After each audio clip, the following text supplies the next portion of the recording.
Olá, sejam bem-vindos a mais uma exploração aqui baseada nas fontes de vocês. Hoje a gente vai investigar um grupo de moléculas que está por toda parte na biologia, mas que, assim, muita gente só lembra pela fama de gordura, né? Os lipídios. Exato. Aquela reserva de energia para depois do almoço que você mencionou, ou os tijolos das nossas membranas celulares. Mas eles são muito, muito mais que isso. Pois é. Com certeza. Os lipídios são como os engenheiros e talvez os operários multifuncionais do nosso corpo, sabe? As fontes que a gente tem aqui, que são materiais de bioquímica, mostram uma diversidade incrível mesmo. E qual a nossa tarefa aqui, então? Olha, a nossa tarefa é entender não só o que eles são, mas por que são tão cruciais, né? E como eles conseguem resolver tantos problemas biológicos diferentes. Desde guardar energia até mandar sinais bem complexos pelo corpo. Boa. Então vamos mergulhar nesse material. O plano, acho, é começar pelo básico, o que realmente define um lipídio. Né? Depois a gente pode conhecer os ácidos graxos, que são as peças fundamentais. Isso. E aí ver como eles se juntam para formar as reservas de energia, os triglicerídeos, certo? Certo. E depois? E como eles se transformam nos arquitetos das membranas, aí entram os fosfolipídios e alguns esfingolipídios também. Vamos explorar como alguns lipídios funcionam como se fossem etiquetas de identidade celular, sabe? Os glicolipídios. Ah, interessante. E também como mensageiros poderosos, tipo os esteroides, incluindo o famoso colesterol que todo mundo já ouviu falar. Com certeza. E ainda, quem sabe, dar uma olhada rápida em outras funções vitais, como vitaminas, ceras e esses eicosenoides, que têm um nome complicado, mas são importantes. Exato. A missão é clara. Desvendar essa versatilidade toda dos lipídios e por que eles são indispensáveis para a vida, sempre olhando o que as fontes estão dizendo para a gente. Perfeito. Então, por onde a gente começa? Qual definição? Ótimo ponto de partida. A primeira coisa que as fontes destacam é algo curioso. O que une os lipídios não é uma estrutura química comum, sabe? Não é como nos açúcares ou nos aminoácidos que tem um padrão mais claro. Ué, então, o que é? Se não é a forma, é a função? Ou alguma propriedade específica deles? É uma propriedade física fundamental, a relação deles com a água. Olha só, lipídios são definidos pela baixa solubilidade em água. Eles não gostam de água. Mas, por outro lado, eles têm alta solubilidade em solventes orgânicos, tipo éter ou clorofórmio. Ah, entendi. São essencialmente hidrofóbicos, aversos à água, pelo menos na maior parte da estrutura deles. Essa é a característica que une esse grupo tão diverso. Entendi. É a personalidade química deles, essa. A aversão à água que os define. E essa característica deve ser a chave para as funções deles, imagino eu. Quais são os grandes papéis que as fontes atribuem a eles? Então, as fontes, como o material do Kuhlmann, por exemplo, apontam para 4 áreas principais, mais ou menos. Primeiro, são o nosso principal combustível de reserva. É a forma mais eficiente que a gente tem de guardar energia para usar depois. Certo, a reserva. Segundo, são blocos de construção cruciais. Eles formam as barreiras das membranas das nossas células. Terceiro, eles atuam como isolantes, tanto térmicos quanto elétricos. Pensa na bainha de mielina nos neurônios, é um ótimo exemplo disso. Isolação, faz sentido. E quarto, eles têm um monte de tarefas especiais bem variadas. Sinalização tipo hormônios, ajudantes em reações como algumas vitaminas e até pigmentos. Nossa, realmente. Um canivete suíço molecular. Para a gente entender como eles fazem tudo isso, acho que precisamos olhar para as peças básicas. Os ácidos graxos, né? O que eles são, assim, estruturalmente falando. Pensa numa corrente longa, longa mesmo, feita de átomos de carbono e hidrogênio. Essa é a cauda apolar, a parte hidrofóbica. E aí, numa ponta, tem uma pequena cabeça polar, que é um grupo ácido carboxílico, o menos COOH. Ok, uma cabeça e uma cauda longa. Isso. E as fontes como Baynes e Leninger mostram que nos seres vivos, essas caudas geralmente têm um número par de carbonos, tá? Entre 12 e 24, mais ou menos. E não costumam ter ramificações, são retinhas. E aí vem aquela famosa distinção: saturados e insaturados. Isso tem a ver com a estrutura dessa cauda, certo? Como ela é. Exatamente. Os saturados são aqueles que na cauda de carbono só têm ligações simples entre os carbonos. Estão saturados de hidrogênios, por isso o nome. Exemplos clássicos que aparecem em várias fontes são o ácido palmítico com 16 carbonos e o esteárico com 18. Eles são muito comuns em gorduras animais. Certo. E como as cadeias são retas, elas se empacotam bem, né? Se organizam. Isso, ficam bem juntinhas. Ah, e é por isso que gorduras como manteiga ou sebo de boi são sólidos na temperatura ambiente. As moléculas se encaixam direitinho. Faz sentido. E os insaturados, como eles são? Os insaturados, então, eles têm uma ou mais ligações duplas entre os carbonos lá na cauda. Se tiverem só uma dupla, são chamados de monoinsaturados ou MUFA. O ácido oleico do azeite de oliva é um exemplo bem conhecido. Azeite monoinsaturado. Ok. Agora, se tiverem mais de uma dupla ligação, aí são os poliinsaturados, os PUFAs. E aqui entram alguns bem importantes como os essenciais, ácido linoleico, que é um ômega 6, e o alfa-linolênico, um ômega 3. E também o ácido araquidônico, que é precursor de uns mensageiros importantes no corpo. Poliinsaturados. Ômega 3, ômega 6. A gente ouve falar bastante disso. E essas duplas ligações você diz que tem uma característica crucial, a tal da configuração cis ou trans. Qual a diferença e por que isso importa tanto? Importa muito. Olha, a maioria das duplas ligações que a gente encontra na natureza é do tipo cis. Essa configuração cis cria uma dobra, como se fosse uma quina na molécula, sabe? Ela não fica reta. Uma dobra. Isso. Agora imagina tentar empilhar um monte de canos que tem cotovelos no meio. Eles não vão se encaixar tão bem, concorda? Ah, faz todo sentido. Essa dobra atrapalha o empacotamento. E é por isso que os óleos vegetais, que são ricos em insaturados cis, são líquidos na temperatura ambiente. A desorganização causada por essas dobras impede que eles solidifiquem fácil. E os trans, como são? Então, as gorduras trans têm a dupla ligação numa configuração diferente, que deixa a cadeia mais reta, mais parecida com a dos saturados. Elas podem surgir em processos industriais, quando se faz a hidrogenação de óleos vegetais, ou também aparecem naturalmente, mas em pequenas quantidades, em animais ruminantes. E por serem mais retas, Por serem mais lineares, o comportamento físico delas acaba sendo mais parecido com o das gorduras saturadas. E isso tem implicações, né? Tanto para a fluidez das membranas quanto para a saúde. entendi. Isso conecta diretamente a estrutura da molécula com as propriedades que a gente vê, tipo o ponto de fusão ser mais alto ou mais baixo. E você falou que alguns desses insaturados são essenciais. O que isso significa? Significa que nosso corpo não consegue produzir eles. São o linoleico, que é o ômega 6, e o alfa-linolênico, ômega 3. Nossas células não conseguem fabricar do zero, nem converter um no outro de forma eficiente. Então a gente precisa obter eles pela dieta. Tem que vir da comida, então. Exato. E são vitais não só por si mesmos, mas porque servem como matéria-prima para a gente produzir outros PUFAs importantes e também para uma classe de sinalizadores locais chamada eicosanoides, que a gente pode falar depois. Certo, e as fontes, como o Langer que você mencionou, elas tocam num ponto importante sobre o equilíbrio entre ômega 6 e ômega 3 na dieta, né? Parece que hoje em dia a gente consome muito mais ômega 6 e isso tem consequências. Tem sim. Esse equilíbrio influencia um monte de coisa, processos inflamatórios, coagulação sanguínea, outras funções celulares.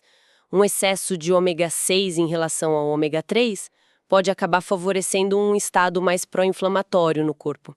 É uma área que está sendo muito pesquisada em nutrição e medicina. Nossa, que delicado. Ok, entendemos as peças, os ácidos graxos. Agora, como é que o corpo usa esses ácidos graxos para estocar energia de uma forma tão eficiente? É aí que entram os triglicerídeos que você falou antes. Ou triacilgliceróis, como também são chamados, são nossa principal forma de guardar energia. A estrutura é relativamente simples. Uma molécula de glicerol, que é um álcool simples, conectada a 3 moléculas de ácidos graxos. 3 ácidos graxos no glicerol. Ok. Isso. E como eles são quase totalmente apolares, hidrofóbicos, eles se agrupam facilmente em gotas de gordura dentro das células de gordura, os adipócitos, e o melhor, eles fazem isso sem precisar de água junto, ficam ali, concentradinhos. E por que eles são a melhor forma de guardar energia? As fontes falam muito dessa eficiência. Tem 2 razões principais, olha só. Primeiro, como eles são armazenados sem água, ou seja, anidros, eles ocupam muito menos espaço e peso do que o glicogênio, que é a nossa reserva de carboidrato. O glicogênio é armazenado com um monte de água junto. Ah, então é mais compacto. Muito mais. E segundo, os carbonos dos ácidos graxos são mais reduzidos quimicamente falando. Isso quer dizer que eles têm mais energia química armazenada por grama. Quando a gente quebra eles completamente, a oxidação libera mais do dobro de energia, tipo umas 9 quilocalorias por grama, comparado com carboidratos ou proteínas que dão umas 4 quilocalorias por grama. É um combustível de altíssima densidade energética. Uau! Eficiência pura! E essa forma de armazenamento também ajuda no isolamento térmico, né? E aquela diferença que a gente vê na cozinha entre óleos, que são líquidos, e gorduras, que são sólidas. É só por causa da mistura de ácidos graxos diferentes nesses triglicerídeos, então? Basicamente é isso mesmo. Óleos, como os óleos vegetais, geralmente têm uma proporção maior de ácidos graxos insaturados, especialmente o cis. Lembra das dobras? Elas atrapalham o empacotamento e abaixam o ponto de fusão, por isso são líquidos. Certo. Já as gorduras animais, tipo manteiga ou banha, tendem a ter mais ácidos graxos saturados. Como eles são retos, se empacotam bem, e isso eleva ao ponto de fusão, fazendo com que sejam sólidos à temperatura ambiente. Muito claro. E tem reações químicas importantes que a gente pode fazer com eles. As fontes citam a saponificação. Isso me soa familiar, acho que da escola. Sim, é bem legal. Saponificação é a reação de um triglicerídeo com uma base forte, tipo soda cáustica, NaOH, ou potassa, KOH. Essa reação quebra as ligações entre o glicerol e os ácidos graxos, liberando o glicerol e sais de ácidos graxos. E esses sais são? Sabão? Sabão. Sério? Sério. A mágica do sabão é que ele tem aquela cauda apolar do ácido graxo que gruda na sujeira gordurosa e a cabeça polar, o sal, que interage com a água. Aí quando você lava, a água leva o complexo sabão-sujeira embora. É química pura no nosso dia a dia. Basicamente, eles adicionam hidrogênio às duplas ligações dos óleos vegetais. Isso satura essas ligações, parcial ou totalmente. Ao fazer isso, as cadeias ficam mais retas, o empacotamento melhora e o ponto de fusão aumenta, solidificando o óleo. Mas tem um lado problemático nisso, né? Tinha, principalmente. É que esse processo pode acabar criando as gorduras trans, aquelas com a dupla ligação na configuração que deixa a cadeia reta. E hoje a gente sabe bem que as gorduras trans artificiais são bem prejudiciais para a saúde do coração.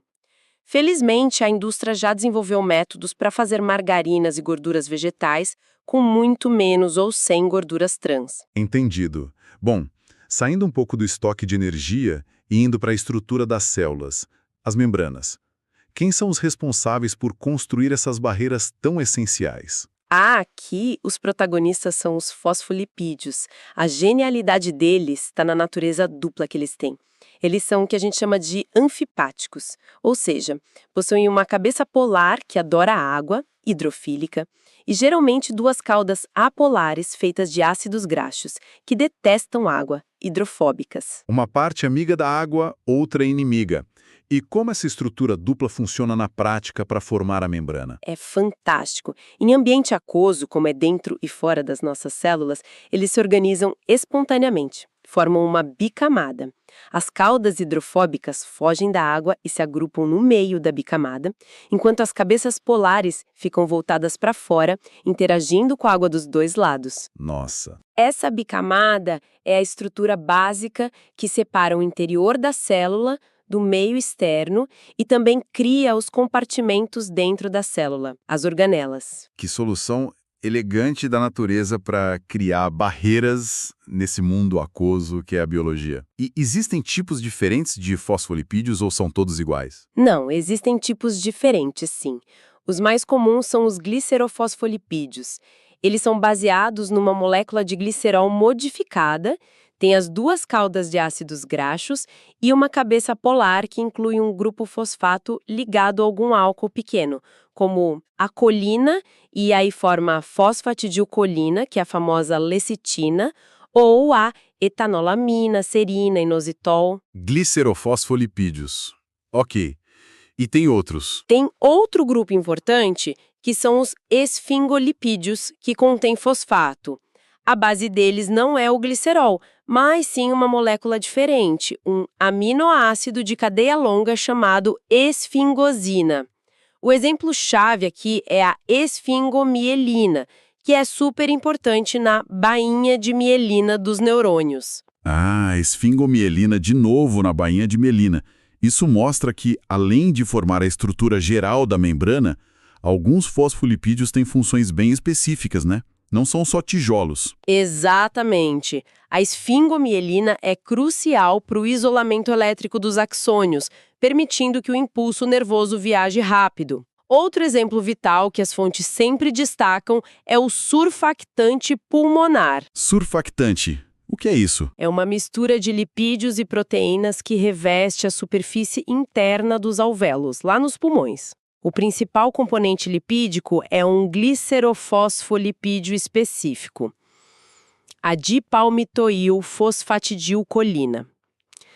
A função dele é reduzir a tensão superficial da água que reveste os alvéolos. E por que isso é importante? Porque sem ele, a tensão superficial faria os alvéolos colapsarem, grudarem a cada vez que a gente expira.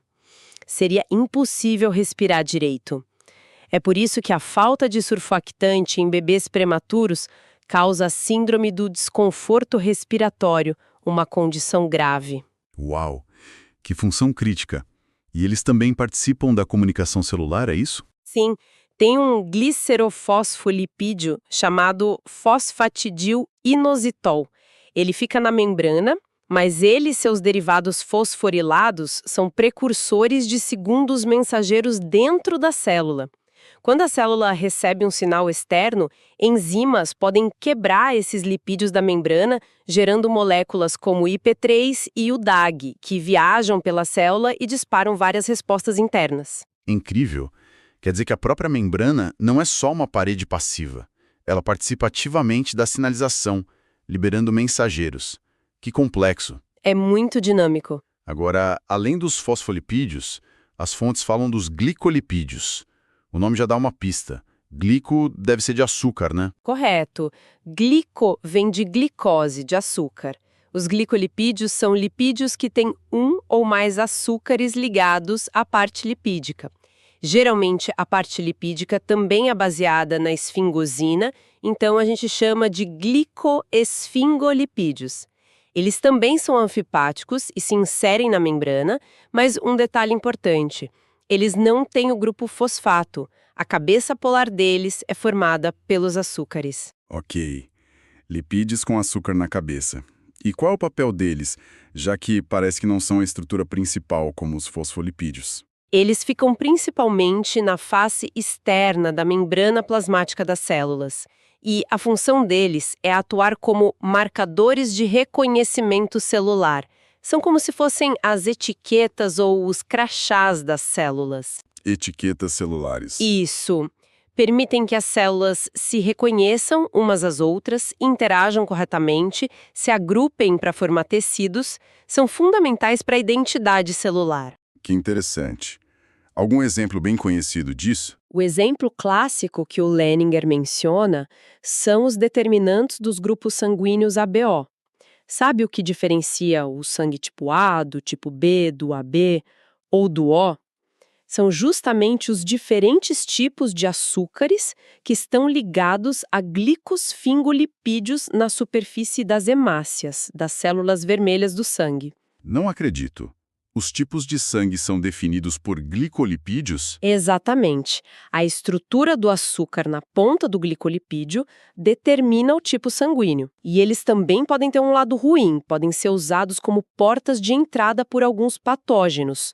A toxina da cólera, por exemplo, se liga especificamente a um tipo de glicolipídio complexo chamado gangliosídeo GM1, para conseguir invadir as células do intestino. Fascinante. A identidade celular escrita em açúcar e gordura. Que incrível! Mudando de classe agora, vamos para os esteroides. O que caracteriza a estrutura deles? Parece bem diferente dos outros que a gente viu. Bem diferente mesmo. Todos os esteroides compartilham um núcleo químico muito específico. São 4 anéis de carbono fundidos. 3 anéis têm 6 carbonos e 1 tem 5. Essa estrutura toda é chamada de ciclo pentano-peridofenantreno. É um nome complicado, mas o importante é visualizar essa estrutura de 4 anéis juntos. Ele é bastante rígida e planar, bem diferente das cadeias longas e flexíveis dos ácidos graxos. 4 anéis grudados. E o mais famoso deles é o colesterol, certo? A gente ouve falar muito dele e nem sempre de forma positiva. Qual é o papel real do colesterol no corpo, segundo as fontes? Olha, o colesterol é absolutamente vital para os animais. Primeiro, ele é um componente essencial das membranas celulares, especialmente da membrana plasmática. Ele se encaixa ali entre os fosfolipídios. E o que ele faz lá? Ele ajuda a regular a fluidez da membrana. Funciona como um moderador. Ele impede que a membrana fique rígida demais em temperaturas baixas e que fique fluida demais em temperaturas altas. Ele mantém a fluidez num nível ideal para as funções da célula. Então ele não é só ruim, ele é necessário para manter a integridade e a funcionalidade das nossas células. Interessante, mas ele também serve de ponto de partida para outras coisas, né? Sim, e aqui está a outra grande importância dele. O colesterol é a matéria-prima, o precursor, para a gente sintetizar outras moléculas essenciais. As principais são, primeiro, os ácidos biliares. São produzidos no fígado e ajudam na digestão de gorduras lá no intestino. Agem como detergentes, emulsificando as gorduras para que as enzimas consigam quebrá-las. Essencial para a digestão de gordura. Ok. Segundo, os hormônios esteroides. Essa é uma classe enorme e superpotente de moléculas sinalizadoras. Inclui os hormônios sexuais, como testosterona, estrogênio, progesterona e também os hormônios produzidos pelas glândulas adrenais, como cortisol, que regula o estresse e o metabolismo, e a aldosterona, que controla a pressão arterial. Todos eles vêm do colesterol. Nossa, que lista. Hormônios sexuais, de estresse, tudo a partir do colesterol. E tem mais. Terceiro, a vitamina D. Ela é crucial para o metabolismo do cálcio e para a saúde dos ossos. Embora a gente possa obter um pouco da dieta, a nossa pele consegue produzir vitamina D a partir de um derivado do colesterol, mas precisa da ajuda da luz solar, da radiação UV. Que versatilidade incrível a partir de uma única molécula base, o colesterol. E rapidamente, as fontes mencionam outras classes também, as ceras. O que são elas? As ceras são lipídios ainda mais hidrofóbicos que os triglicerídeos. São formadas pela ligação de um ácido graxo de cadeia bem longa com um álcool também de cadeia longa. A função principal delas é proteção e impermeabilização. Pensa na cera de ouvido, na camada protetora que tem sobre as folhas das plantas ou nas penas das aves que repelem água. Ah, tipo uma capa de chuva molecular. Exato. E os eicosanoides? A gente mencionou que eles vêm dos ácidos graxos essenciais. Isso, são derivados principalmente do ácido araquidônico, que é um ômega 6 de 20 carbonos, por isso eicosa.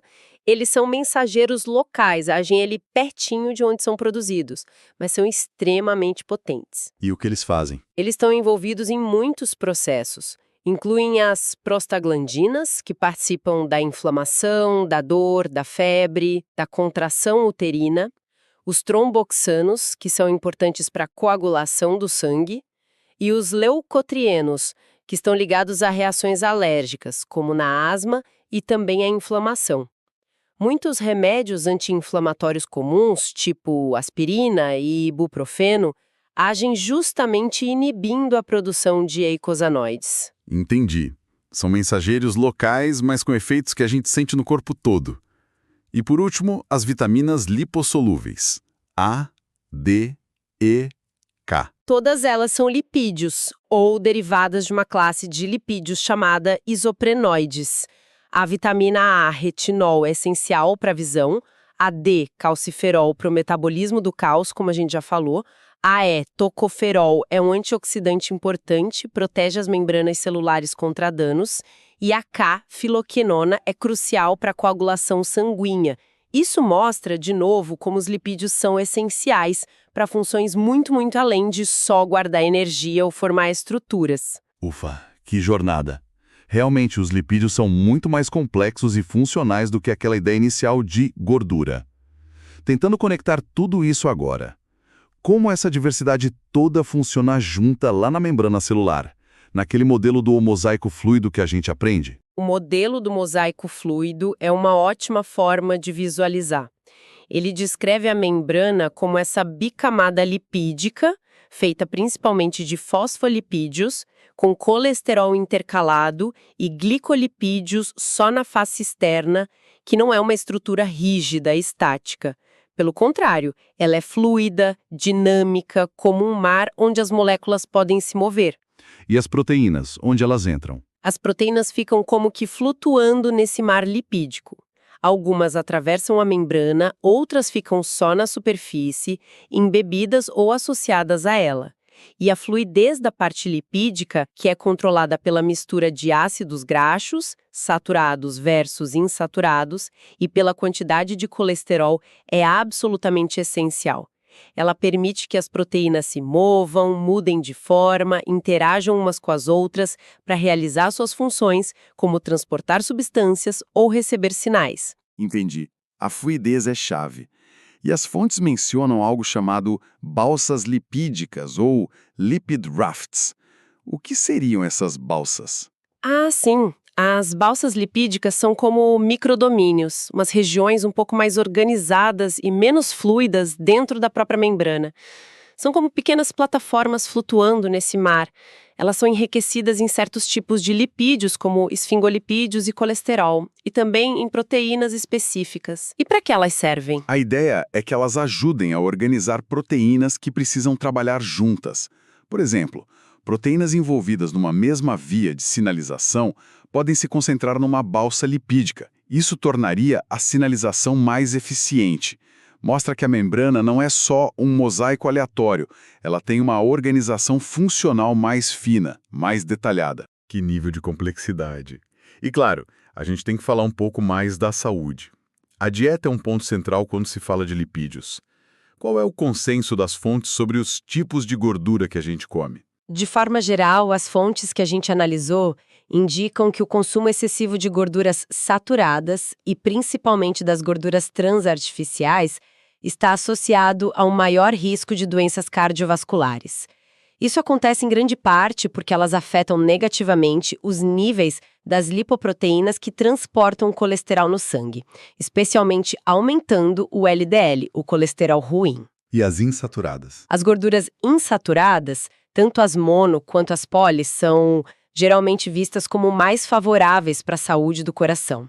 Dentro das poliinsaturadas, aquele equilíbrio entre o ômega 6 e o ômega 3 é considerado crucial. Os ômega 3, encontrados em peixes gordos, linhaça, chia, parecem ter efeitos protetores bem importantes. Certo. E o colesterol em si? Aquele que vem na comida, nos ovos, carnes, ele impacta muito o colesterol que circula no nosso sangue. E essa história de LDL ruim versus HDL bom? Bom, o transporte de colesterol e outros lipídios no sangue é feito por partículas chamadas lipoproteínas. O LDL, Low Density Lipoprotein, leva colesterol do fígado para os tecidos. Se tem muito LDL circulando, ele pode se depositar nas paredes das artérias, formando placas, a aterosclerose, por isso o apelido de colesterol ruim. E o HDL? O HDL, High Density Lipoprotein, faz o caminho contrário. Ele recolhe o excesso de colesterol dos tecidos e leva de volta para o fígado para ser eliminado ou reutilizado. Por isso ele é considerado protetor, o colesterol bom. Entendi a diferença. Mas e a relação do colesterol da dieta com esses níveis? Olha, essa relação é mais complexa do que se pensava e varia bastante entre as pessoas. Para a maioria das pessoas, o tipo de gordura que se come, saturada, trans versus insaturada, parece ter um impacto maior nos níveis de LDL e HDL do que a quantidade de colesterol que vem diretamente da dieta. O corpo regula a própria produção de colesterol. Mas, claro, moderação é sempre importante. Entendi, não é tão direto assim. E aquele debate clássico, manteiga ou margarina? O que as fontes dizem? As fontes ajudam a contextualizar. A manteiga é naturalmente rica em gordura saturada e contém colesterol. As margarinas tradicionais, feitas por hidrogenação parcial, costumavam ter níveis significativos de gorduras trans, que são piores que as saturadas. Mas isso mudou, né? Sim. Hoje em dia, existem muitas margarinas no mercado que são livres de gordura trans e ricas em gorduras insaturadas. Então, a escolha não é tão simples preto no branco. Depende muito do produto específico que você está comparando e, claro, do resto da sua alimentação. Não dá para eleger um vilão ou um mocinho absoluto universalmente. Faz sentido. E para a gente ir fechando essa parte, existem doenças genéticas ligadas diretamente aos lipídios? Existem sim, infelizmente. São as chamadas doenças de depósito lisossômico. Nelas ocorrem defeitos em enzimas que ficam dentro dos lisossomos, as usinas de reciclagem das células. Essas enzimas deveriam degradar lipídios específicos. Quando elas não funcionam direito, esses lipídios se acumulam dentro das células, causando danos muito graves. Que tipo de doenças são essas? Exemplos conhecidos são a doença de Tay-Sachs, onde há acúmulo de um tipo de gangliosídeo, e a doença de Niemann-Pick, com o acúmulo de esfingomielina. Elas afetam principalmente o sistema nervoso e são devastadoras. Elas mostram de forma trágica como o metabolismo dos lipídios é delicado e essencial. Impressionante. E triste também. Bom, nós cobrimos muita coisa. Desde a definição básica pela solubilidade até essa complexa relação com a saúde e doenças genéticas. Fica muito claro que os lipídios são protagonistas. Às vezes silenciosos, mas essenciais em quase tudo que acontece no nosso corpo. Energia, estrutura, isolamento, comunicação. Exatamente. E o mais fascinante é ver como a estrutura química de cada tipo de lipídio é finamente ajustada para sua função específica. Uma simples dobra numa cadeia de ácido graxo, causada por uma ligação cis, a adição de um grupo fosfato numa ponta, ou a ligação de um açúcar, tudo isso muda completamente o papel da molécula na célula. É uma demonstração incrível da inteligência da química da vida. Perfeito. Para a gente deixar uma reflexão final para quem nos ouve. A gente viu como detalhes que parecem pequenos na estrutura de um lipídio, tipo a diferença entre uma ligação cis e uma trans, ou o balanço entre ômega 3 e ômega 6 na dieta, podem ter consequências enormes para a nossa saúde. As fontes mencionam um campo que está crescendo muito, a lipidômica, que é o estudo de todos os lipídios de um sistema biológico ao mesmo tempo. Interessante. Fica a pergunta, como será que essa visão completa do nosso mapa lipídico individual poderá no futuro talvez revolucionar a nutrição personalizada ou a medicina preventiva? Será que um dia a gente vai conseguir ajustar nossa dieta ou prever riscos de doenças com base na nossa assinatura lipídica única? Olha, essa é a grande promessa da lipidômica, com certeza.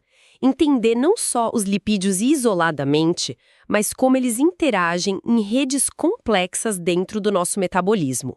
Isso pode sim abrir portas para diagnósticos muito mais precoces e precisos, talvez para terapias mais direcionadas, para problemas específicos do metabolismo lipídico e, quem sabe, estratégias de prevenção realmente personalizadas. É um campo que, sem dúvida, ainda vai trazer muitas novidades sobre como esses incríveis arquitetos moleculares moldam a nossa saúde e a nossa vida.